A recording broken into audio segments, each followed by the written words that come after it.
দক্ষিণ আমেরিকার দেশ পেরুর এক দুর্গম পর্বতের চূড়ায় দাঁড়িয়ে আছে পাথরের তৈরি একটি রহস্যময় শহর। পঞ্চদশ শতকে ইনকা সাম্রাজ্যের রাজাদের নির্দেশে নির্মিত এই শহরটি কোনো সাধারণ জনপদ ছিল না, বরং রাজধানীর প্রশাসনিক ব্যস্ততা থেকে দূরে গিয়ে অবকাশ যাপনের উদ্দেশ্যেই পাথরের এই জনপদটি তৈরি করা হয়েছিল। সমুদ্রপৃষ্ঠ থেকে প্রায় ২৫০০ মিটার বা ২.৫ কিলোমিটার উঁচুতে অবস্থিত এই জনপদটি বিশ্বব্যাপী মাচু পিচু নামে পরিচিত। রহস্যময় এই মাচু পিচুর নির্মাণ ইতিহাস এবং প্রায় ৪০০ বছরের জন্য বিশ্ব মানচিত্র থেকে হারিয়ে যাওয়ার ঘটনা সম্পর্কে আপনাদের বিস্তারিত জানাতে এই ভিডিওটি তৈরি করা হয়েছে। প্রিয় দর্শক, চলুন তবে আর দেরি না করে আদ্যপান্তর এই পর্বে রহস্যময় মাচু পিচু শহর সম্পর্কে জেনে আসি।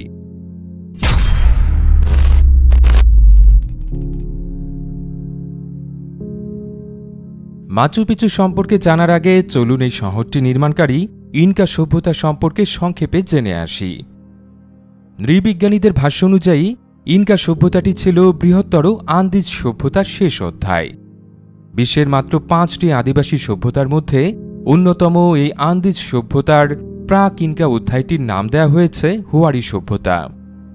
খ্রিস্টাব্দ ৪র্থ শতকের শুরুতে এই সভ্যতার মানুষ বিখ্যাত টিটিকাকা হ্রদের তীরবর্তী এলাকায় জনবসতি স্থাপন শুরু করে।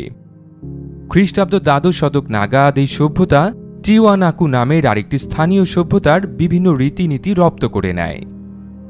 আলোচ্য ইনকা সভ্যতা মূলত এই হুয়ারি এবং টিওয়ানাকু সভ্যতার সংমিশ্রণে উৎপন্ন হয়েছিল।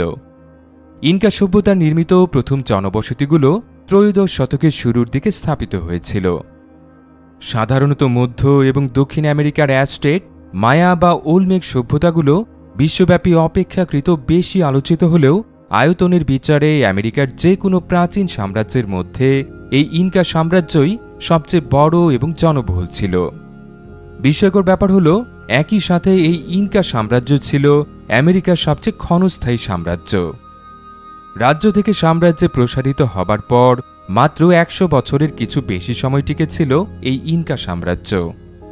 এই অল্প সময়ে তাদের অর্জিত স্থাপত্যকলা এবং প্রশাসনিক দক্ষতা এখনও সংশ্লিষ্টদের হতবাক করে দেয়। জেনে অবাক হবেন, ইনকা জনপদগুলোর অধিবাসীরা চাকা বা ধাতুর মতো প্রযুক্তি ছাড়াই অভাবনীয় সব কীর্তি সম্পন্ন করেছিলেন। টিটিকাকা হ্রদের তীরে অবস্থিত ইনকা রাজ্যকে সাম্রাজ্যে বদলে ফেলার কৃতিত্ব ইনকা রাজা পাঁচাচুটির দখলে রয়েছে। ১৪৩৮ সালে তিনি কুজকো নামক এলাকায় নিজের রাজধানী স্থাপন করেন। ১৪৭১ সাল পর্যন্ত টানা ৩৩ বছর এই রাজা ইনকা শাসকের ভূমিকায় ছিলেন। নিজ শাসনামলে রাজা পাঁচুচাটি তার রাজ্যের সীমানা উত্তরে কলম্বিয়া থেকে শুরু করে দক্ষিণে চিলি পর্যন্ত বিস্তৃত করেন। প্রত্নতাত্ত্বিকদের গবেষণা অনুযায়ী ১৬শ শতকের শুরুতে বিস্তৃতির শীর্ষে থাকা অবস্থায় আনুমানিক ১.৫ লক্ষ ইনকা সমাজপতি নিয়ন্ত্রণে দক্ষিণ আমেরিকার ১ কোটি মানুষ বসবাস করতেন। এই ইনকা রাজা পাঁচাচুটি নিজের গ্রীষ্মকালীন অবকাশ যাপন কেন্দ্র হিসেবে কোনো পর্বতের চূড়ায় একটি বিলাসবহুল শহর নির্মাণের আদেশ দিয়েছিলেন। রাজার আদেশ অনুযায়ী সেই শহর নির্মাণের জন্য রাজধানী থেকে ৮০ কিলোমিটার বা ৫০ মাইল উত্তর পশ্চিমে বয়ে যাওয়া উরুবাম্বা নদীর তীরে অবস্থিত মাচু পিচু নামের একটি পর্বতকে বেছে নেওয়া হয়।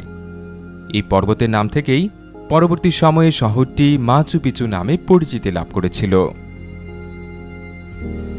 যে কোনো বড় আকারের নির্মাণ প্রকল্পের মতো এই মাচু পিচু নির্মাণের কাজেও মাটির নিচে বেশি শ্রম এবং সময় ব্যয় করতে হয়েছিল। সমতল ভূমিতে বহুতল ভবন নির্মাণের জন্য যেমন ভূগর্ভস্থ ভিত্তিটাকে মজবুত হতে হয়, পর্বতের চূড়ায় মাচু পিচু শহর তৈরির জন্য তেমনি পর্বত পৃষ্ঠের ভেতর দৃঢ় ভিত্তি স্থাপন করতে হয়েছিল। বিশেষ করে পার্বত্য এলাকায় অতিবৃষ্টির কারণে সৃষ্ট বিপজ্জনক ভূমিধস ঠেকাতেও বিশেষ ব্যবস্থা নিয়েছিলেন মাচু পিচু নির্মাণে সংশ্লিষ্ট ইনকা প্রকৌশলীরা। এই পর্বত সংলগ্ন এলাকায় বছরে প্রায় ২ মিটার পরিমাণ বৃষ্টিপাত হয়ে থাকে। এই পানি নুড়ি পাথর এবং বালির মতো বস্তু ব্যবহার করে প্রাকৃতিক উপায়ে পরিশোধন এবং সংরক্ষণেরও ব্যবস্থা করতে হয়েছিল শহর নির্মাতাদের। অবশ্য নিয়মিত এই বৃষ্টির সুবাদে মাচু পিচুর চারপাশে কৃষিকাজের জন্য কোনো সেচের প্রয়োজন পড়ত না। পাহাড়ের গায়ে চাষাবাদের জন্য সিঁড়ির মতো ধাপ তৈরি করে নিতেন স্থানীয়রা। পুনরায় আবিষ্কৃত হবার পর থেকে নিয়মিত সংস্কারের ফলে এই ধাপগুলোর সৌন্দর্য এখনও উপভোগ করা সম্ভব। ইনকা সভ্যতার হাতে স্থাপিত অধিকাংশ পাহাড়ি জনপদের মতো মাচু পিচু আপার এবং লোয়ার টাউনে ভাগ করা হয়েছে। আপার টাউন বা শহরের ঊর্ধ্বাংশে অবজারভেশন টাওয়ার এবং উপাসনা কেন্দ্রগুলো স্থাপন করা হয়, আর লোয়ার টাউন বা শহরের নিম্নাংশে আবাসিক ভবন এবং শস্য ভাণ্ডারগুলো স্থাপন করা হতো। মাচু পিচুর ঊর্ধ্বাংশে স্থাপিত উপাসনা কেন্দ্রগুলোর মধ্যে তিনটি বিশেষভাবে উল্লেখযোগ্য। ইন্টিহুয়াটানা, টরেওন এবং রুম উইথ 3 উইন্ডোজ নামের এই তিনটি স্থাপনা ইনকাদের প্রধান দেবতা ইন্টির উদ্দেশ্যে নির্মাণ করা হয়। ইনকা সমাজে প্রচলিত ধর্মবিশ্বাস অনুযায়ী সূর্য দেবরাজ ইন্টির নির্দেশে পরিচালিত হতো। নৃবিজ্ঞানীদের গবেষণা অনুযায়ী ইন্টিহুয়াটানা নামক পাথরের স্তম্ভটি মূলত সূর্য ঘড়ি হিসেবে কাজ করত, অর্থাৎ দিনের বেলায় এই স্তম্ভের ছায়ার অবস্থান এবং দৈর্ঘ্য ব্যবহার করে সময় এবং ঋতুচক্রের হিসেব রাখতেন মাচু পিচুর অধিবাসীরা। প্রতি বছর জানুয়ারি মাসের 30 এবং নভেম্বর মাসের 11 তারিখ দুপুরবেলা সূর্য ঠিক এই স্তম্ভটির উপর অবস্থান করে, ফলে এই 2 দিন দুপুরবেলা স্তম্ভটির কোনো ছায়া পড়ে না। এর বিপরীতে জুন মাসের 21 তারিখ দুপুরবেলা স্তম্ভটির দক্ষিণমুখী ছায়ার দৈর্ঘ্য সবচেয়ে বেশি থাকে, আর ডিসেম্বর মাসের 21 তারিখ দুপুরবেলা এর উত্তরমুখী ছায়াটির দৈর্ঘ্য সবচেয়ে কম থাকে। ইন্টিহুয়াটানা স্তম্ভের ভিত্তিটি ইনকা সাম্রাজ্যের মানচিত্রের আকারে তৈরি করা হয়েছে। মাচু পিচুর সূর্য মন্দিরটি ইনকা সাম্রাজ্যের অন্যান্য সূর্য মন্দিরের আদলেই তৈরি করা হয়েছে। সাম্রাজ্যের প্রশাসনিক রাজধানী কুচকো শহরে স্থাপিত সূর্য মন্দিরের মতো মাচু পিচুর মন্দিরটিও অর্ধবৃত্তাকার একটি পাথরের ঘর। সুপরিসর এই ঘরের কেন্দ্রভাগে একটি পাথরের বেদি রয়েছে। 2.7 মিটার দৈর্ঘ্য এবং 1.2 মিটার প্রস্থের এই বেদিটির এক প্রান্তে একটি নালা খনন করা আছে। নৃবিজ্ঞানীদের ধারণা অনুযায়ী এই বেদিটি সূর্য দেবতার উদ্দেশ্যে মানুষ বলি দিতে ব্যবহার করা হতো। সাধারণত যুদ্ধে পরাজিত গোত্র থেকে সংগৃহীত যুদ্ধবন্দীদের এভাবে হত্যা করত ইনকা পুরোহিতরা। এই মন্দিরের উত্তর পশ্চিম প্রান্তের জানালা বরাবর যেদিন সূর্যোদয় হতো সেই দিন সূর্য দেবতার সন্তুষ্টি লাভের আশায় পুরোহিতরা নৃশংস এই ধর্মীয় আচারটি পালন করতেন।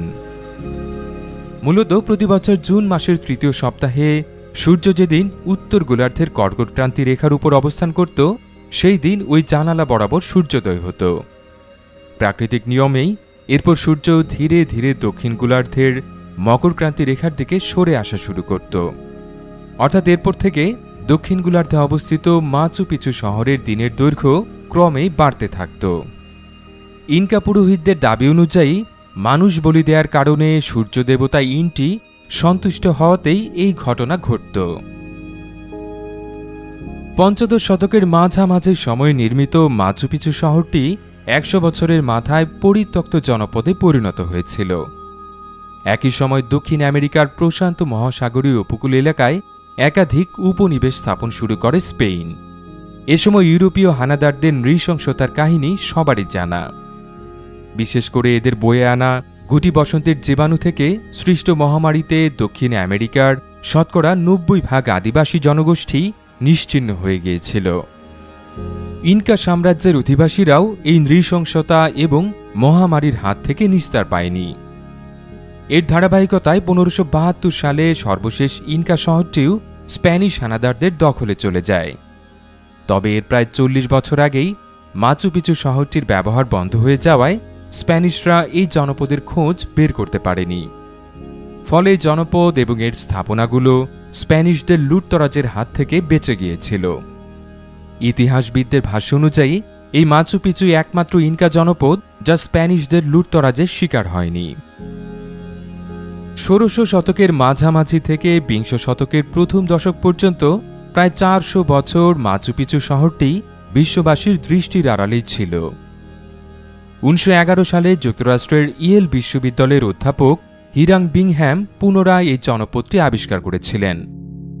বিস্ময়কর ব্যাপার হল ইনকা সাম্রাজ্যের রাজধানীর সন্ধানে ইয়েল বিশ্ববিদ্যালয় পরিচালিত সেই গবেষণা প্রকল্পের লক্ষ্য পুরোপুরি ভিন্ন ছিল। পেরুর দুর্গম পার্বত্য এলাকায় ইনকাদের সেই রাজধানী খুঁজে বের করতে ব্যর্থ হন বিংহ্যাম। এ সময় স্থানীয়দের দেয়া তথ্য অনুযায়ী বিংহ্যাম একদিন মাচু পিচু নামের 2.5 কিলোমিটার উঁচু পাহাড়ের চূড়ায় ওঠার সিদ্ধান্ত নেন। কয়েকদিনের চেষ্টায় সেই পর্বতের চূড়ায় উঠে পাথরের তৈরি জনপদটি দেখে অভিভূত হয়ে যান বিংহ্যাম। এরপর পেরু সরকারকে না জানিয়েই মাচু পিচুর কিছু প্রত্নতত্ত্ব নিজের সাথে ইয়েল বিশ্ববিদ্যালয়ে নিয়ে এসেছিলেন তিনি। পেরু সরকারের কয়েক দফা অনুরোধের পরেও বিশ্ববিদ্যালয় কর্তৃপক্ষ প্রত্নতত্ত্বগুলো ফেরত না দেয়ায় শেষ পর্যন্ত ইয়েল কর্তৃপক্ষের বিরুদ্ধে আদালতে শরণাপন্ন হয়েছিল পেরুর সরকার। 1960-এর দশকে যুক্তরাষ্ট্রের সর্বোচ্চ আদালতে শুনানি হওয়া সেই মামলার রায় অনুযায়ী প্রত্নতত্ত্বগুলো ফিরিয়ে দিতে বাধ্য হয় ইয়েল বিশ্ববিদ্যালয়। 1911 সালে পুনরায় আবিষ্কৃত হবার পর থেকেই মাচু পিচু বিশ্ব ঐতিহ্যের এক অনন্য নিদর্শন হিসেবে বিবেচিত হচ্ছে, যার ধারাবাহিকতায় 1983 সালে একে ওয়ার্ল্ড হেরিটেজ সাইটের তালিকাভুক্ত করে ইউনেস্কো। আর 2007 সালে বিশ্ববাসীর ভোটে এটি মানব নির্মিত সপ্তাশ্চর্যের তালিকায় স্থান করে নেয়। প্রতি বছর প্রায় 15 লাখ পর্যটক পেরুর এই পুরাকীর্তিটি পরিদর্শন করেন।